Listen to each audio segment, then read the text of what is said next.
My name's Matt. I'm alcoholic. If you ain't never been here before, we're going to open this meeting up with a moment of silence. It's going to be a little bit longer than a second.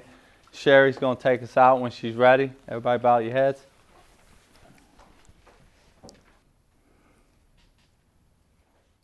God, grant me serenity to accept the things I cannot change, the courage to change the things I can, and the wisdom to know the difference. All right, like I said, my name's Matt and I'm alcoholic. For those who ain't never been here before, I'm just a member of Alcoholics Anonymous up here to share my experience, strength, and hope. I'm not an educator, I'm not a counselor, I'm not a therapist. I do not own 5 sober living houses. I'm not affiliated with any treatment center. I'm just a guy that happened to get fucking sober at some point, and tried a lot of different things to get sober, and a lot of things didn't work, and I submitted to this way of life, and I continue to hit some bumps in the road to keep me surrendering. Maybe a little bit hot, 75 degrees. The church blowing about the electric bill. So is it right or wrong? Should we hack in that bitch? I don't know yet, Might be a little dishonest, but we could justify anything, so. Last week was like a dirty porn if you was here. It really disgusting the fuck out of me. Surprised if you was here that you came back. You have a lot of balls, but anyway, So this week we're going to talk about step 5. We're going to cap up the last 2 sex prayers of our inventory. And it's very important to understand where the principles is in the book. If you haven't had a spiritual awakening as a result of these steps, we try to practice all these principles, and if you're not a spiritual person or don't know a lot about the Bible, you may need to learn about some of these principles as what they told you in On Awakening. And that's pretty much like people think that I kind of study a lot of shit that I can't read, and people just kind of like read me a whole bunch of bedtime stories. It was just like I was so desperate, and I still get desperate today out of calamity, that I pick up these certain principles and I just ask for fucking help. And it's pretty much, that's it. Like, everybody wants to think about, like, man, how did you learn this? I just, showed up. I sacrificed a lot of my time. And I just used these principles just to try to find freedom. And there's really no secret about this shit. And we're going to cap some of that stuff that led us up to here. All right. So if you're new, or if you forget like me, we believe in following along, paying attention, and being considerate. We have a place where you smoke at. If you have to talk, then you could just leave. If you're here to get your paper signed, Rose is signing right now. Look, man, I don't want to hold you hostage. This is not mandatory and all this other bullshit. I can't wave a magic wand to get you sober.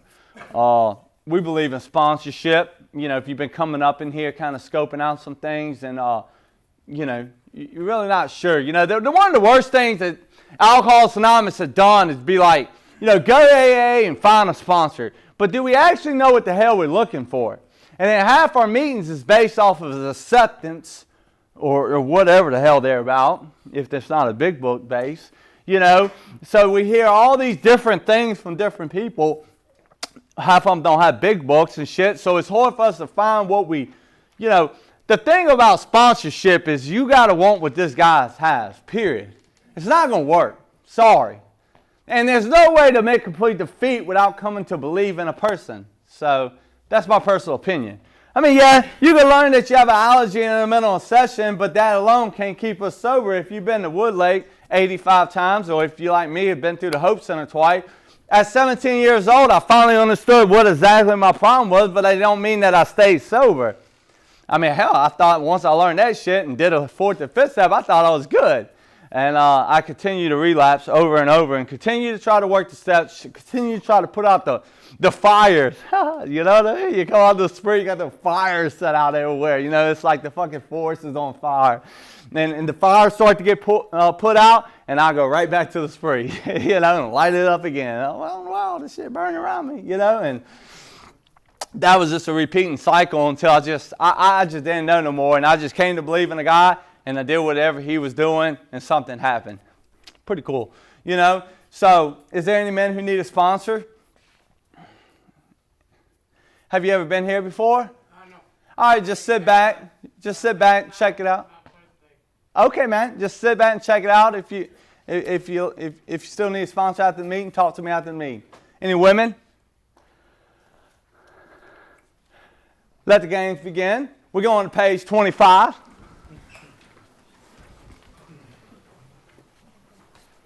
If you don't have a book, we have a loaner book on the piano. No playing on the piano. No using the bathrooms in the back or jacking off in the bathrooms. They're off limits. So, if you cannot afford a big book, we would give you a big book for just in case you came to war without a weapon. I mean, imagine going to war without a weapon. That would suck. You know? You ain't got nothing but a cell phone in your hand. What up? They're going to shoot your ass. You want to be have some kind of weapon to get your ass, to keep your ass here. You're going to die. You know? So. There is a solution. Almost none of us like the self-searching, the leveling of our pride, the confession of shortcomings, which the process requires for successful consummation. So, I mean, I pretty much, including me, it wasn't like, hey, man, I can't wait to write this inventory. I wrote my inventory in about 2 or 3 days this time getting sober. All the other times I was in a controlled environment. Even this time I was in a controlled environment. But, it wasn't like, man, I can't wait to write an inventory. I can't wait to do this. I can't wait to do that. It was nothing really apparent. And when I started writing it, I started getting really, really uncomfortable. I started looking at this, I started looking at that, and it started bringing up all these feelings that I just want to say, F it, right, guys? F it. Like, look, fuck this. I don't want to look at this shit no more. So almost none of us means the first 100 or the first 76 as the big book was getting wrote. Can you read? But we saw that it really worked in others, and we had to come to believe in the hopelessness and futility of life as we had been living it. When therefore we were approached by those in whom the problem had been solved, there was nothing left for us but to pick up the simple kit of spiritual tools laid at our feet. That's why we keep writing. That's why we keep perseverance. That's why we keep showing up to make these amends. That's why we keep showing up to listen to God and write down these things and try to listen for God in it. It's because the hope is that we really saw it work in others. The hope is that maybe I can have a good day. Right? That's what we're after. Think about it. What do you do? Why do this? See, has I rest satisfaction out of material things, women, jobs, all this stuff. I chase all this shit for what? Happiness. And as in war, it's only temporary happiness. Keep reading. We have found much of heaven, and we have been rocketed into the fourth dimension of existence of which we had not even dreamed. The great fact is just this, and nothing less, that we have had deep and effective spiritual experiences which have revolutionized our whole attitude toward life, toward our fellows, and toward God's universe. When I was new, they used to read that. I read that in the big book study. Somebody read that, and I'm like, that's some bullshit. Think about it. Read that sentence again. Look at it like if you haven't been rocketed in that fourth dimension, your head is running so hard, and they're talking about God and all this stuff. It's like, hell, I can't even focus for 1 hour. My head is steady going. I can't even get out of my phone long enough to sit in a meeting. Keep reading, watch. Read that sentence again, watch. The great fact is just this and nothing less. That we had deep down affected what? Spiritual experiences. That resolutely turned our whole what? Revolutionized our whole attitude towards All right, life. look at the opposite. My life sucked. Keep reading. Towards our fellows. They screwed me over. Keep reading. And toward God's universe. Where the hell has he been at? Only time I talk to him is when I'm in the bind. First go up, blessings go down. You know what I'm saying? So, if you look at it from my aspect, it was pretty cool. Because everybody in my life screwed me over. And if people would just done this, if I would have raised this way, and if this would have happened this way, this would have never turned out like this. Can you read it? The central fact of our lives today is the absolute certainty that our Creator has entered into our hearts. There's the hope. He has entered. He has entered. He's entered. That means something happened. That lack of power, that was our dilemma. We had to find a power which will solve our problem. Well, that's exactly what this book is about. The main object is you to find a power by which you can live. Live. We're in the business of living. See, I just exist my whole time here. I snatched everything I can out the world, and it never was enough. Can you read it? Watch. He's entered into our hearts and our lives. And he lives, right? In our lives in a way which is indeed Our lives. miraculous. Our actions, which is a miracle that we get to have kids today, a miracle that we get to have a job, a miracle we get to wake up and we don't have to dump no kratom, no mojo, nothing in our body, and we're okay at certain points. I'm not saying all the time. If you are, you hang on. You ride your pink cloud or your acid cloud or whatever fuck you got going on. Yeah, can you read it? He has commenced to accomplish those things for us which we could never do by ourselves. Now that's a perception. Now a lot of us think, for me, I thought I could do it myself many a times, huh? Yeah, I did the 4th, 5th, 7th treatment, but I'm okay. Everything's great, you know? I don't need to make no amends. Just if I needed something, I will, but yeah. So, he lives in a way, and he seemed to accomplish things I couldn't do by myself. Means I couldn't seem to stay sober. I couldn't seem to keep the willingness to continue to chase these principles. God, give me enough strength. I tell you how this works, guys. I could stay up to midnight playing PlayStation, and I'm a tired motherfucker. I could stay up to midnight looking on the phone about building additions and doing all this busy shit I got in my life, and I'm a tired motherfucker. I could stay up to midnight, getting in the book with somebody, and I wake up with 10 times more energy than I had. Explain that shit to me. I've been running and gunning for many years. See, God gives me what I need, but what I do is burn up energy foolishly. And that little phone, which I call is a death trap, and that thing sucks your ass in, and for long, you're gone. You can't even comprehend no more. You're no longer there. No matter where you're at, meeting, home, shower, wherever. Some people play on their phone before they get in the shower. Cold shower, Okay, If you are as seriously alcoholic as we were, we believe there is no middle of the road solution. If you are, it's a fucking question. I don't know if you're a serious alcoholic. You might be a hard drinker. You might just be passing through. Maybe you're homeless. There's a lot of people in sober living homeless. I don't mean you're an alcoholic. That's the worst thing to do. But, go to 5 meetings a week and need a sponsor. For what? He's homeless. He's not a drug addict. He has a fucking living problem. Now, could the principles help him? Absolutely, and we give him what we need. But he might not be one of us. He ain't going to have to work this shit like us. Keep reading. We were in a position where life was becoming impossible. And if we had passed into the region from which there is no return through human aid, we had but 2 alternatives. Is anybody like me that I passed through that region and I know there's no return to human aid? And my life was becoming impossible, but it only lasted for maybe a week or 2. And then I'll start feeling better, and I think I'm okay. And then it's a matter of time, however long I make it. Can you read it? It's kind of weird. One was to go on to the bitter end, blotting out the consciousness of our intolerable situation as best as we could, and the other to accept spiritual help. This we did because we honestly wanted to. The principle behind step 1, and we was willing to make the effort. We had hope, and we was willing to do whatever it took, and launched out with faith and action to maybe try to find some of these things that these people have found. So we're going to cap the rest of the sex prayers because I can't leave you hanging. We hit, it's on 69 at the bottom. We're just going to cap them, guys. So we hit the first one. We're molding our ideals and help us live up to them. The second one, I believe, and I use in current relationships. Should you stay? Should you go? Problems, fights, arguments, control, all these things. Keep reading. Just the sex prayer? Just the sex prayer, man. We ain't got time. We ask God what we should do about each specific matter. The right answer will come if we want it. So I'm asking God what I should do about this. Should I stay? Should I go? Is it love or is it selfish? And I ask him. And you don't mean you be like, okay, God told me to leave and hook up with your sister. You don't have to make a decision the next day, guys. You just keep reading that prayer. And God's going to, look, God shows me. And how he does is like the shit gets worse in the relationship. And it just gets worse and worse and worse. And then finally I'm like, I can't do this no more. I got my answer. Okay, I'm going, God. I got to go. I was wrong for whatever I've done. I got to move on. All right. Page 70. Page 70, next sex prayer. This is a hard one. This is current stuff for the rest of our life, and this is one of the most important ones and one of the hardest ones. Keep reading. To sum up about sex, we earnestly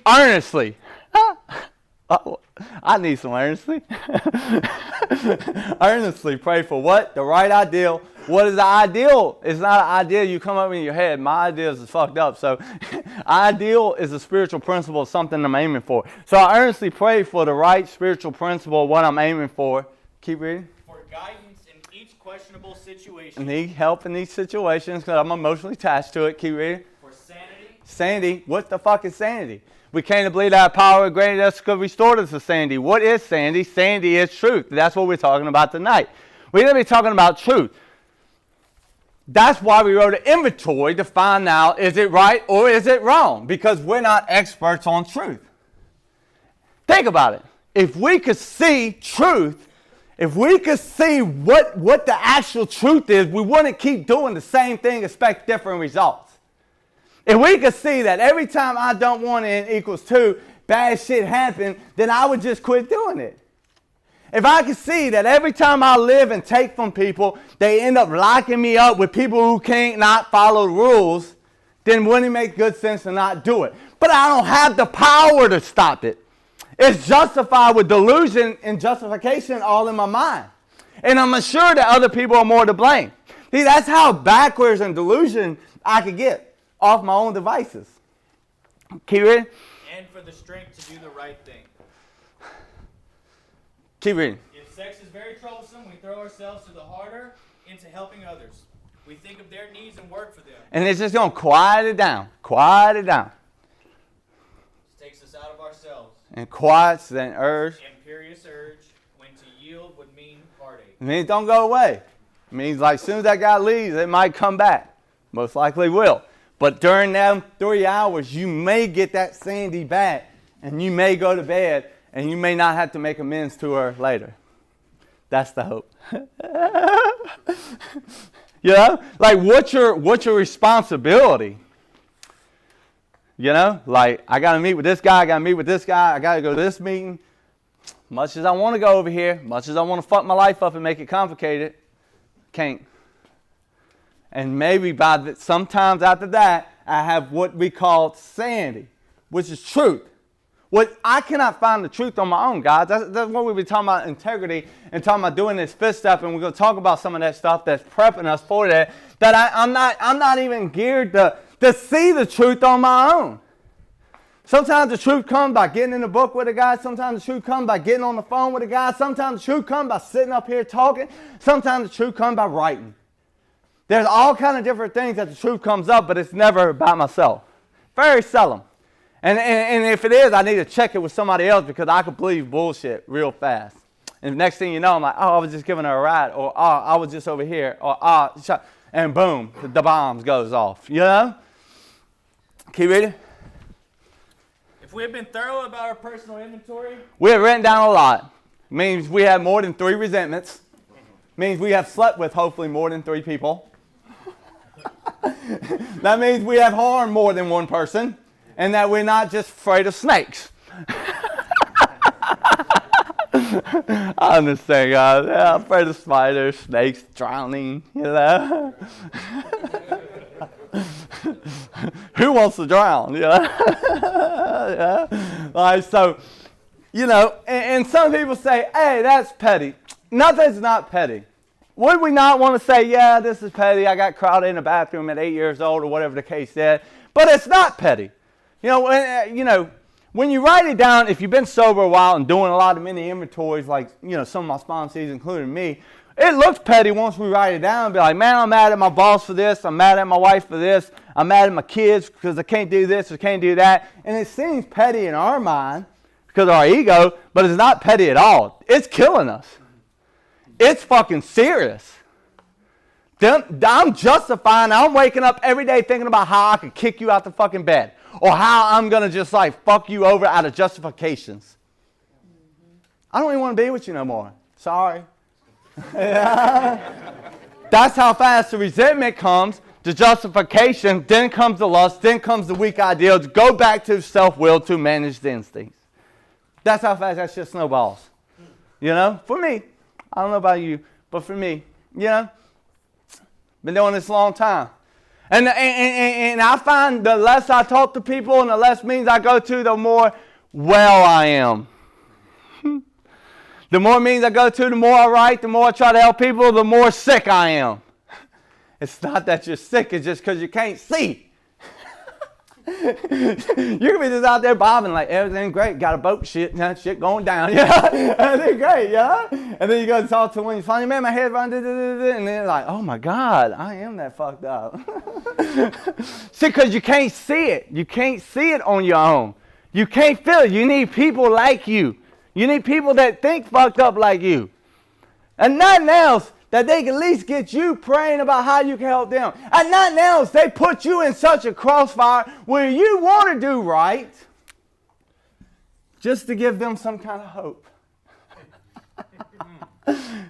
And sometimes you ain't got it as you sit there, you know. I remember having sponsors sitting in my house and they're telling me about all their fucked up shit and their escapades and da-da-da-da-da, and they're telling me this shit. And I'm just like, well, let me tell you about mine.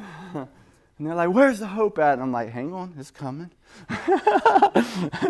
And the hope is that, yeah, here it is, 10 years sober. He still has problems, but he's sitting out here just trying to help us for all our heads. And we can think about what better we could do this week. And how can we strive to get rid of these thoughts and think more about others.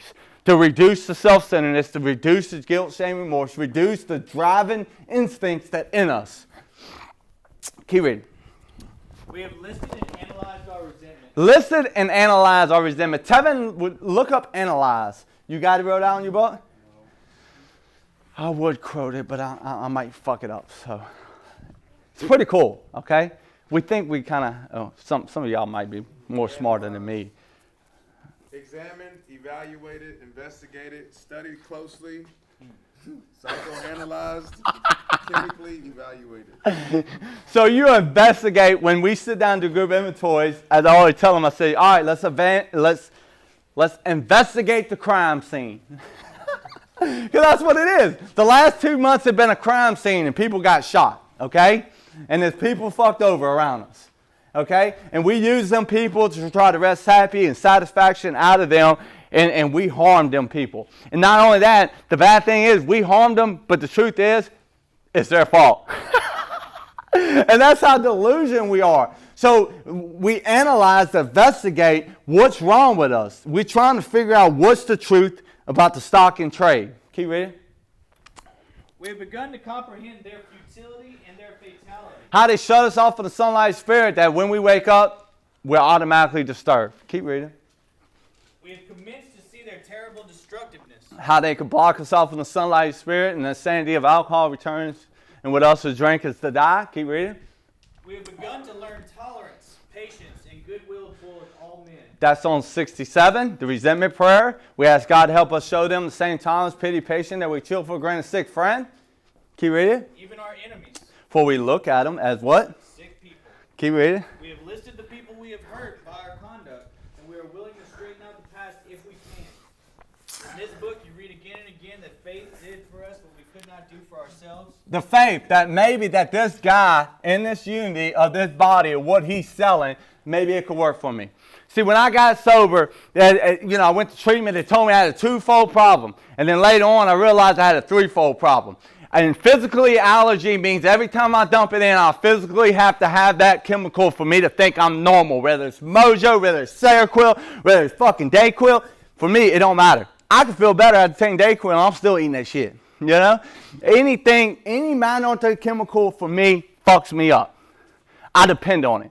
And I think that's how I got to live my life. And I watch what I take. I know my doctors and dentists know that I'm a drug addict. They don't give me none. I got ibuprofen 800.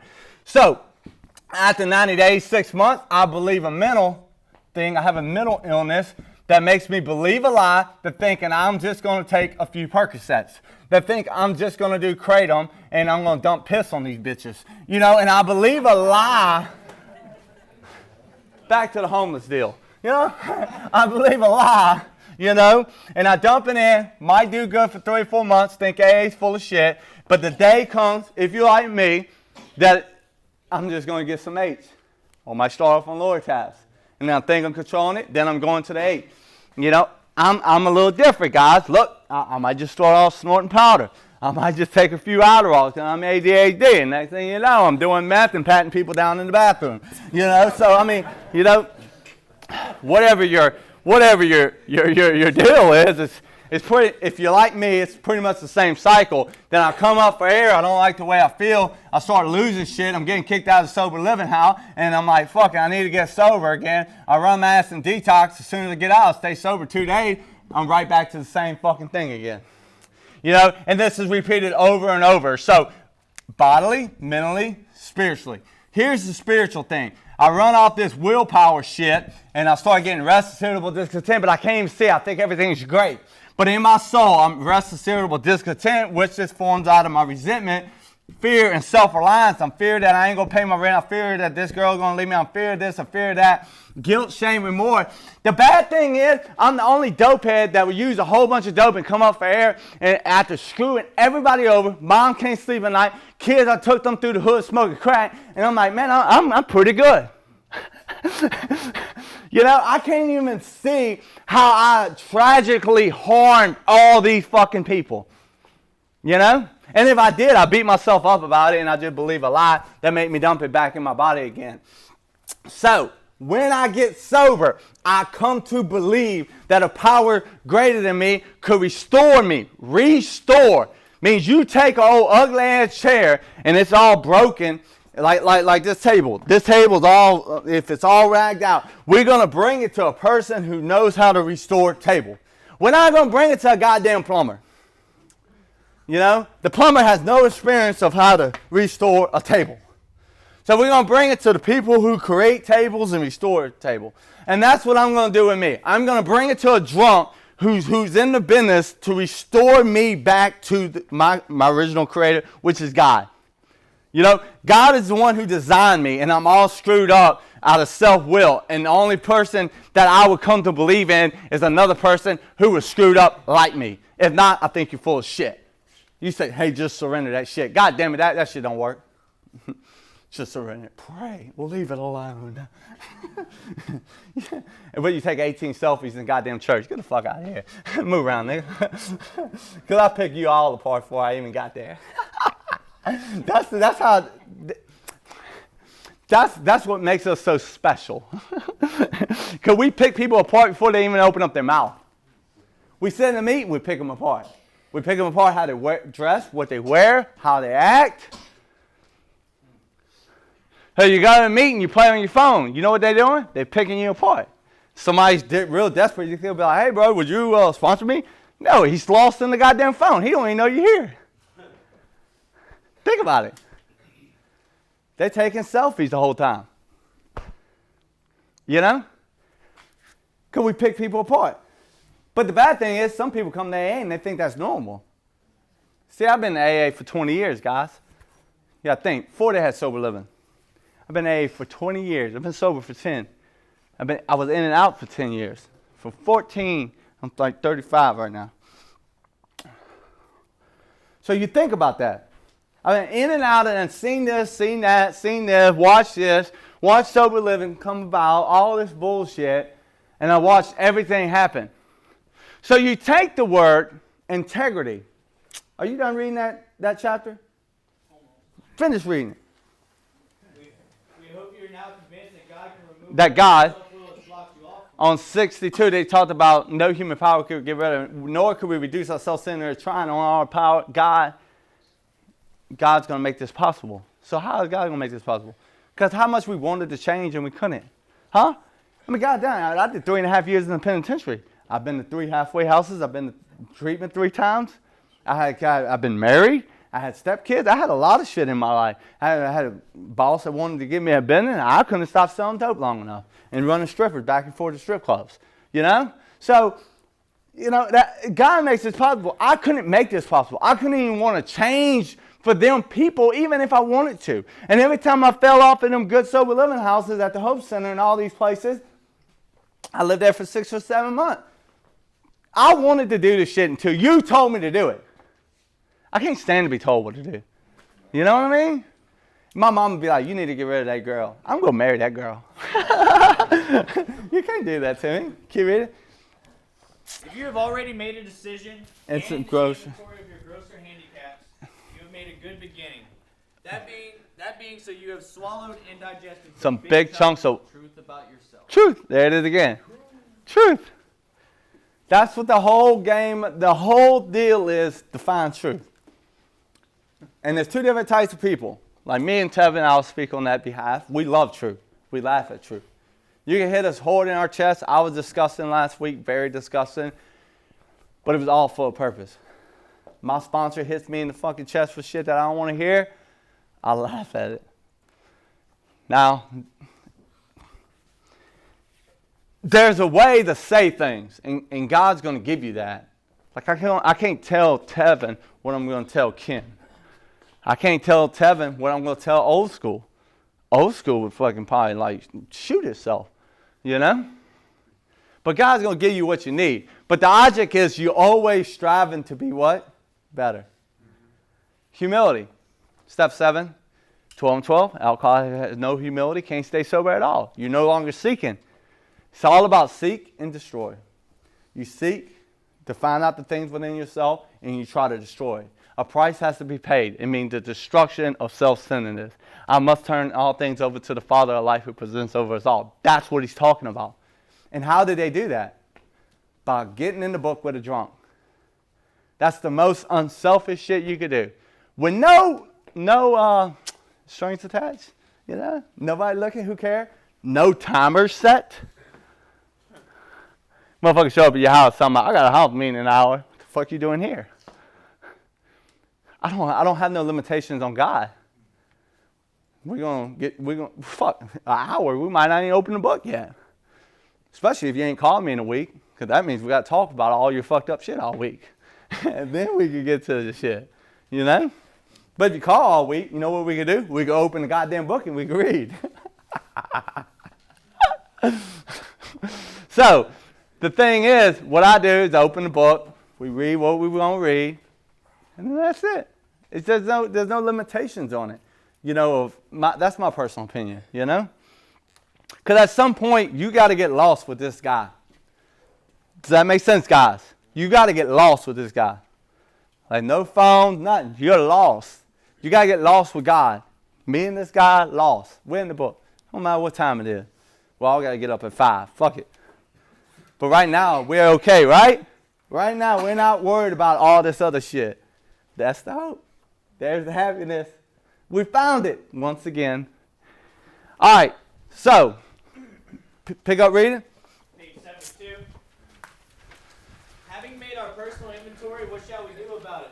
We have been trying to get a new attitude, a new relationship with our Creator, and to discover the obstacles in our path. So we're discovering what's the obstacles, what's keeping us from receiving sanity and truth, which is God. God is sanity, sanity is truth, God is truth. Jesus told all disciples, I tell you the truth. So we're looking at integrity is that I'm listening to God. Integrity is doing the right thing, what? When nobody's looking. That's the most simplest demonstration they could say, right? So if you take, you know, and look, it's going to sting. Because everybody will say, do the right thing when nobody's looking. Pick up the door. Hold the door for old lady. Everybody's looking. Yeah? Think about it. You take a motherfucker sitting in Alcoholics Anonymous, they can't stop playing on their fucking phone for 1 hour. They can't stop posting chips on Facebook. They can't stop talking about God on Facebook. And you expect for them to do the right thing when nobody's looking? They're doing everything for everybody to look. What's that story, Ken or Michael? Don't do what the other hand's looking. What? The Bible verse? Yeah. Something like that shit? It. There you go. There it is. The Bible thumpers. I don't know. Yeah. I read it in jail, you know. Didn't make much sense to me, you know. So, you know, looked like a lot of communication. So So integrity means doing the right thing when nobody's looking. So if you post a chip on Facebook to your own self be true, which is on the fucking chip, the truth is that you didn't do it anyway, that you're riding off God's grace. Because if you're a real drunk like me, only by the grace of God you're sober today. And if you've been in and out like me, we could get sober, but we can't seem to stay sober, that we continue to believe a lie. So what's dominating us to grab us to do these things? See, the hardest, look, for me as the type of drunk, it's easy to do it in AA. I feel bad for people who can't do it in AA because it's fucking hard when you're out there alone. Get out there in the room. Go out there and you got problems going on in your relationship, but you got this one hanging on with grapes. Do the right thing when nobody's looking. Are you going to character build or are you going to comfort? And if you're anything like me, I have to be uncomfortable and make the mistakes to feel the guilt, shame, and remorse to character build. So with that we come to believe that power greater in ourselves. How do we find out if it's right or wrong?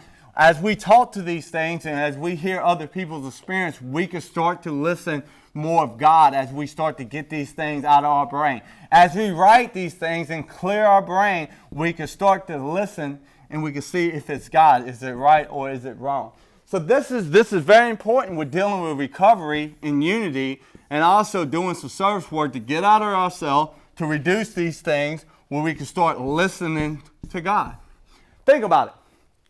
Your whole AA program was built off of three different groups: Akron, Cleveland, and New York. And there was about 20 in each group. And much as Bill wanted to get paid and get all this shit from Dr. Siltwork, go work at Towns Hospital and all these things, he had to listen to the group. See, people think, all these guys listen to me. I listen to these guys. I listen to God. I could come up with a good idea and run it by them, and then you could hear God speak out of them. See, what I think is a good idea ain't always a good idea. What you might think is a good idea. That's the bad thing about rolling alone. Everything's a good idea. But if you ain't going to humble yourself and listen to these people, once they find power, you're just drowning. Of course everything's right, and other people are more to blame. Oh, they're sick. They're not working the program. That they're not doing that. I mean, that's our whole problem. We want to focus on everybody else. That's one of the worst things. So, the thing is, to understand step 5, that we write out this inventory, we discover the obstacles that have been blocking us from power. Now, the thing is, how are we going to build this unshakable foundation, which is unity of your body? Remember, threefold problem. Service, mentally, thinking of others to reduce that self-centeredness. And recovery is just spiritual. As we continue to read these prayers to try to reduce these things where we could just live and stay connected to happiness, truth, and power. Very, very, very, very, very important. The unity is everything. For me, without coming here, without going there, without doing this, there's no sanity, there's no truth. You think I'll come up here and I'll rehearse everything I'm fucking going to say? No. I don't even know what I'm going to say. Like I said, last week was a dirty porno. So you think my goal was let me go in there and just humiliate myself. No, that's not my fucking dreams. I just say what's going to come. I pray. I use the steps that's supposed to be taken, and it just goes the way it's supposed to go. And that's it. And I take something from it. I get disgusted. I look at what I could do better in my recovery each week. Can you read it? We have admitted certain defects. We have ascertained in a rough way what the trouble is. We have put our finger on the weak items in our personal inventory. Now these are about to be cast out. This requires action on our part, which when completed will mean that we have admitted to God, to ourselves, and to another human being the exact nature of our defects. So what does that mean? We admit it. Who do you admit to first? God. And you don't do that until, a lot of times, until you sit down in there because you're so blind you can't see it. If this is your first one, you're like, I don't see what I'm selfish. You're so blind.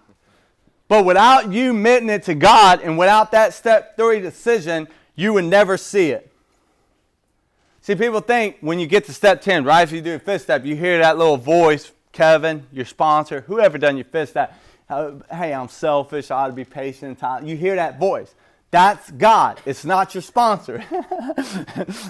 So it's pretty cool. That's one of my favorite things about the fifth step is that I admit it to God, to myself. That's why I go through every resentment.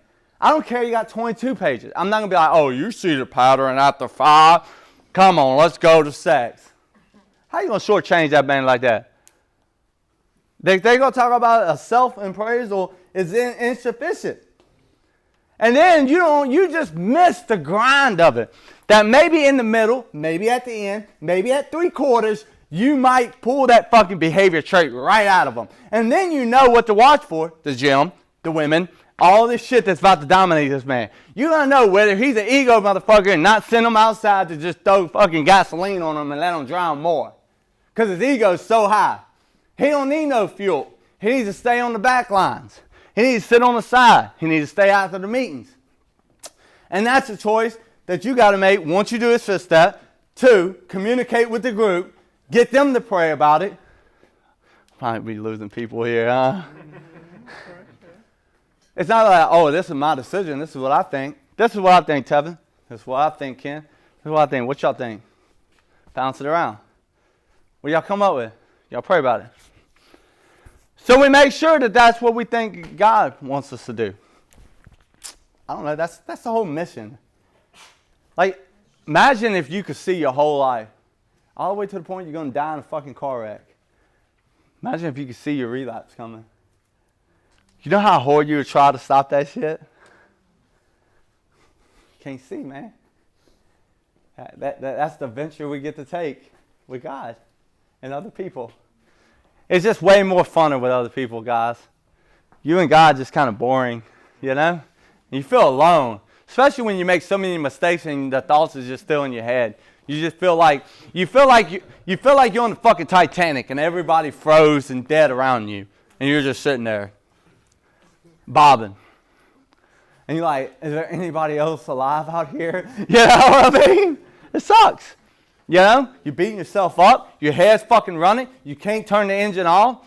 The only people, if you're like me, the only people I did hang out with, we went and fucked other women in 3/4 houses or just shot for women. So I had no unity. Nothing but self-destruct people. Take for granted, I'm fucked up a lot of shit. But I ain't never fucked up none with my sponsee. I'm trying to go on a bachelor party to Las Vegas. And I'll bring my sponsees because I know one thing, I'm going to at least be good with them. I can't go over there and get butt naked. You know, have Speedos running down the hallway, you know what I mean? I mean, God, what the fuck? Yeah. That never, yeah. You kind of, it puts you in a position where you kind of like, you know, I'm going to try to do right. I'm going to try to do right. Oh, no, we can't do that. Oh, yeah, it does look good, though. You know? I self-destruct on my own. These guys are garbage. This is garbage cans. That's all they do, you know? Think about it. A guy come to your living room, what are they? You're just a garbage can. And they come over there and they dump all their shit on you. And then you read some shit with them, and then they leave. You know, and God revealed that to me. I had a sponsee died, and they wanted me to speak. I don't know what to say. And that's what came to me. You know? I'm just a garbage truck. And I was just glad that guy got to come in my living room a few times and dump his shit on me. You know? That's all, I mean, for real, that's all I am. I'm just a guy sitting there, looking at it from a different angle. Come dump your shit on me. I'll take that shit, throw it away, because it ain't going to sell me nothing. I ain't trying to adopt it. I got my own shit. You know? And sometimes I get to get rid of some of my shit. So, pretty cool. Keep reading. This brings us to the fifth step in the program of recovery mentioned in the preceding chapter. This is perhaps difficult, especially discussing our defects with another person. We think we have done well enough in admitting these things to ourselves. There is no doubt about that. In actual practice, we usually find a solitary self-appraisal insufficient. Many of us thought it was necessary to go much further. So if you want to go to a priest or something, you're Catholic, you can. If you want to go tell your counselor about it, you can, you know. Nobody's holding you hostage. Like my sponsor always said, I think it's an honor that you trust me to come over here and tell me all your shit. I mean, that's a pretty cool thing, guys. You know, if you look at it, that this person's going to come sit in your living room and tell you everything that ever happened to him. I mean, you know, I done did so many fifth stuff. I never thought about it like that, but my sponsor, he's real funny about who hears his shit. I never thought about it because I don't give a fuck who hears my shit. That's how I am.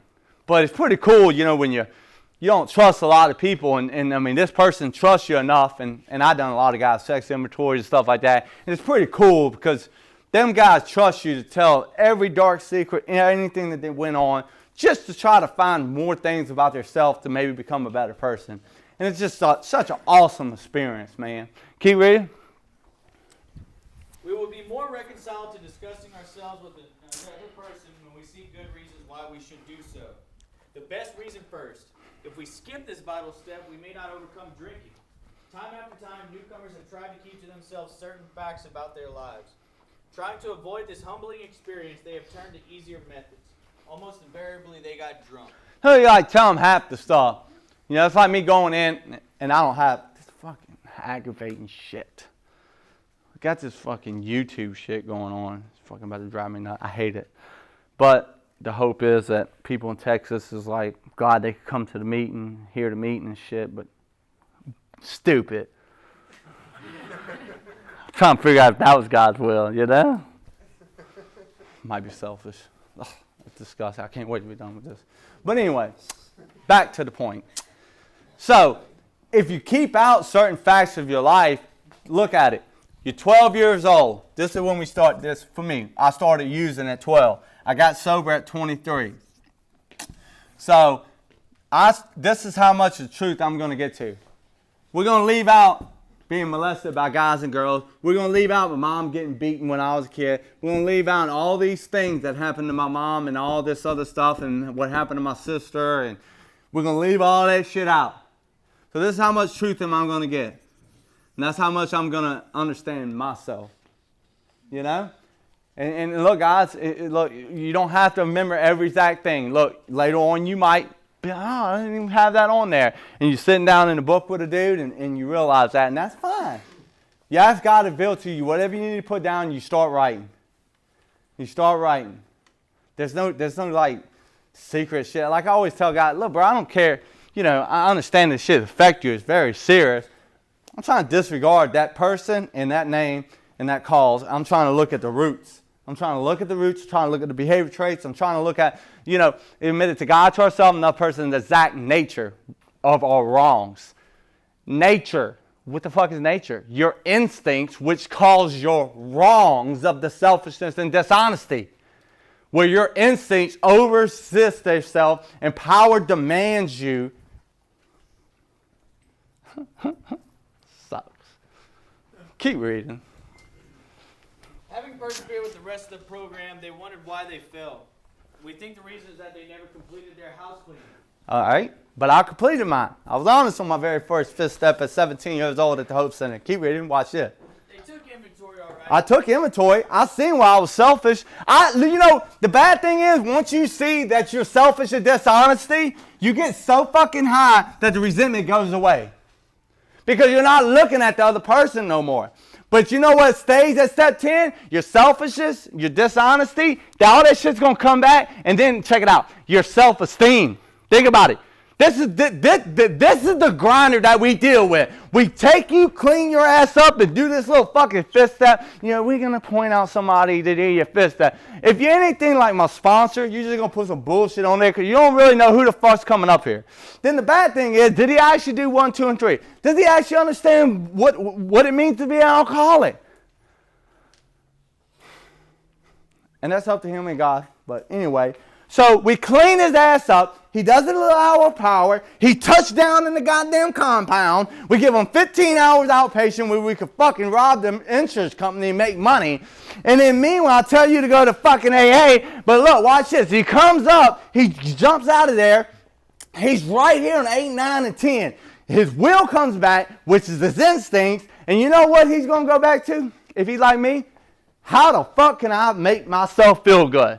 And that goes with Facebook posts, goes back to women, goes back to all this stuff, selling dope, doing all this shit, buying buku clothes, and chasing the fucking world because I'm not okay with myself. And they can't turn it off.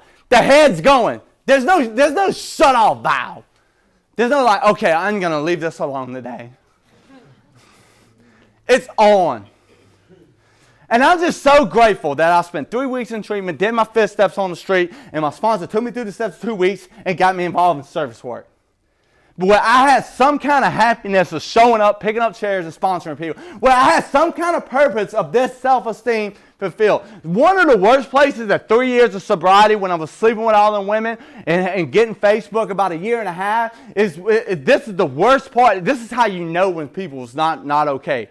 For one, watch them on Facebook. If they talk a lot about God, if they talk a lot about posting chips and all this other shit and take a lot of selfies, there's something going on with them. I'm just saying for me. I'm so fucking disturbed. I got so much shit going on. I got to use these things to make me okay. And it's on. I said, look, this is 3 years. I'm just thankful I got sober before they had that shit. Dang, I had a flip phone, man. It was so good.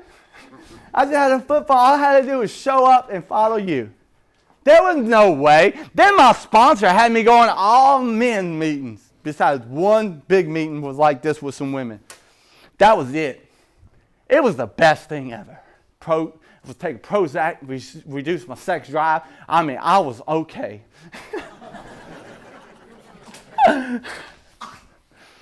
I just feel bad. I feel bad. If 2 million people appear to recover from Alcoholics Anonymous, and look at your week, look at your 40-hour week, then look at your 15 hours outpatient, how the fuck are you going to be involved in Alcoholics Anonymous that's saving millions of people? You can't.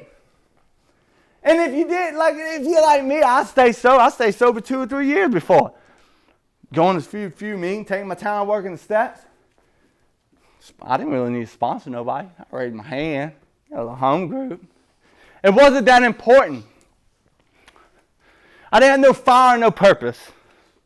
I was just there. And that's what we do. That's our job as sponsors and members of Alcoholics Anonymous, to pay attention to the people who's gone and try to will them back in. You know? Just think about it. If every meeting you went to, and a motherfucker got on their phone, like 5 people bum rushing out to me. Hey, bro, you need a sponsor? Are you okay? It's good to indicate that you're not. If your head's running for 1 hour, if your head runs for 1 hour in the goddamn meeting, what that bitch doing out there? Oh, at night. Oh! Hey, my shit run too, but at least I show up here and them guys gonna hit my doorstep at 8:30 at night and ain't gonna leave till 11 o'clock tomorrow. And you know what's gonna happen? The engine's gonna shut down. You know, and I'm gonna come in here all wore out, been fishing all fucking day and all weekend, been obsessing over fishing. And I get to come in here, you know what I get to do? I get to escape. I get to get back to the simple principles of how the fuck we can help people and how can we practice these principles today. That's the worst. So the more I could reduce these things and listen to God, the more happier and useful my days are going to be. That's the hard part. And then you have a whole nother stage of complacency, comfortable. I speak this on some people that have been trudging with me for a while. We done did this shit so many years that we just take it for granted. It's second nature to us. You know? And that's why the new guy's important. That's why, you know, hopefully you ask us for a fucking sponsor. You continue to show up. You give us some kind of light. See, y'all think that we are the light, but we look at you as the light. Because you give us the fucking hope to be like, man, there is excitement left in this bitch. For real. After Corona, you know, Tevin saved my life, you know, and all these guys stayed sober, man. And look, it was us. But us alone, we're just bozos talking about our shit. Back to the garbage truck. My last inventory, I speak on the behalf of inventories. Being we're talking about step 5. I do an inventory about every 2 to 3 months. We do group inventories. And look, this takes time, okay? First, you just start off with your sponsor, but as you build sponsees and grand sponsees, you do group inventories. For me, I do one every 2 or 3 months. My last one, it was like 4 months, and I wondered how sick I was. Now, see, I'm the person, I tell you everything. Tevin knows shit before my sponsor hits it. Ken knows shit. As much as my sponsees call me, they know everywhere I'm at. They know my thought process. They know my resentments at my wife. They know how many times I jacked off. There's a kid in here. They know everything. You're living pure. You're living honest. Like, what? I mean, come on. How am I going to sit here and tell you, like, yeah, man, I'm doing good. What the fuck are we talking about here? No, this is what's going on. This is where I'm at. I hate this, you know, and I can't get enough of this. I can't get enough of that. I really want to go fishing. I really want to do this. I really want to do that. And I'm miserable. You know? And I give them my shit. They give me their shit. And then we talk about who we can help. We escape life again. You know? For me, I can't. I talk to my sponsor once a week, and I give them all my shit. I give them my cap. I say, oh, look, man, lust left me, but I'm over here and obsessing about that. So then I'll start praying for God to remove that and start asking God to help me, guide me with that, because it's obsessions in my mind. But that might be too deep. So anyway, going on, that last inventory I done was like 4 months. Now, look, guys, when I first got sober, my first year, I did one about every 6 months. Year 2, every 90 days. Year 3, every 2 months, and it just got shorter and shorter. It was single combat inventories, never changed, only with my sponsor. As my sponsees grew, then Tevin, he did some group inventory, so we started doing that, and it's been a very, very big impact. Now, why am I doing it? I done talked to this stuff with this man. I done wrote about it in my journal. I done prayed about it, but there's something about, go down to the bottom, 73. We must principle. We must be entirely honest, right? With someone. If we what? Expect to live long or happily in this world. Live long, happy. Live long, happy. It's very important, you know? So, you know, I done talked to these things, but there's something about doing this inventory that I could really see. I think I'm mad at her, or I think I'm mad at my boss, and that's the block. That's not even a fucking block. The block started way over here. And I get to see it. I get to look at it. I get to hear different opinions from Tevin. I get to hear different opinions from Ken, because Ken's wired different than Tevin. Very, very important, guys. For me, you know, when you start doing this, you want to bring in, I don't know how it works with women, guys. I mean, y'all women kind of emotionally tapped. But you want to bring in 2 different types of people. That's what makes it cool. You know? And the hope is that what you're sponsoring, you sponsor this person, what are you dishing in the world? Me and Tevin come back, I was so miserable. It was like I was in jail. Yeah, I was telling you. I was like, all right, 48 hours before I do this inventory. 24 hours. And the hope was like, if I do this inventory, maybe I could live again. I don't know, you know? And maybe that this could work.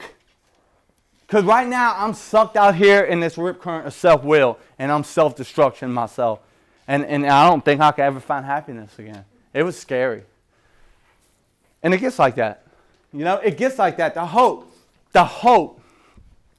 So when you do these things, it's very, very, very important. But the bad thing is, if you never done them, if you never experienced happiness, if you've never been rocking that 4th dimension by helping others, you can't see that you're fucking miserable. And that's how you find out. Like, man, I got to write this shit out. I need to do inventory. But the cool thing is with sponsorship, me and Tevin come back high as a motherfucker. My sponsor has some shit on his, and Tevin hit him with some shit. I hit him with some shit. He balked at both the shit. We said, move on. He don't want to see the truth in that yet. Come on, keep going. You don't have to argue with people. If they don't want to see that, hey, you still think it's cool to run a house? Go, move on. What's your next resentment? Hey, it took me years to get rid of some of my sex ideals, so just hang on, keep riding. So, but the cool thing is, when we came out that bitch, this is very awesome. Next thing you know, Ken wants to do one. Austin's ready to do one. Kobe wants to do one. Then comes Steven, then comes Frank, then comes Brandon. And then comes the whole triangle, and then I think you done one with John. You know, next thing you know, the whole fucking triangle's on fire doing inventories. And that's the hope. What does your sponsorship linkage look like? You know? And I didn't tell nobody to do nothing. I was just sick. Trying to find God. That's it. It's on your body. Do whatever the fuck you want. I'm trying to fucking be happy again. You know, we say this to close. When it comes to Alcoholics Anonymous, step 1 is our foundation. Step 2 is the cornerstone, which we're building a house. Step 3 is the keystone, which is our protection and care with complete abandonment of step 3, what we turned over. Step 4 is going to deal with the guilt, shame, remorse, and the fears and the self-reliance. That's some of the blockage that's going to start letting God out. When we do it, we listen to God. We're going to admit it to God, to ourselves, another person, is that nature or wrong, which brings us down to start praying for willingness of the selfish, the dishonesty, which goes all the way down God's will, self-will, which is pretty much recovery. Asking them to remove our shortcoming, coming out with a list of people we can harm. Guilt, shame, remorse over here that blocks the sunlight of spirit. Once we do 9, we enter the realm of the spirit, which is step 10. Step 10 is very important. It's just continue to sacrifice to investigate the crime fucking scene and make amends, which is 4 through 9.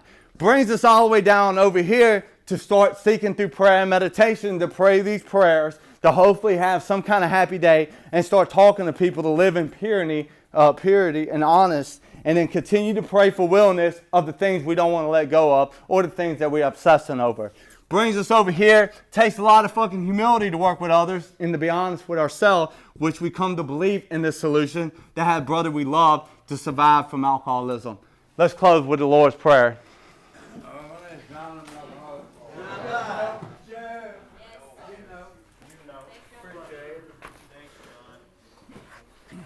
Philip, take us out, man.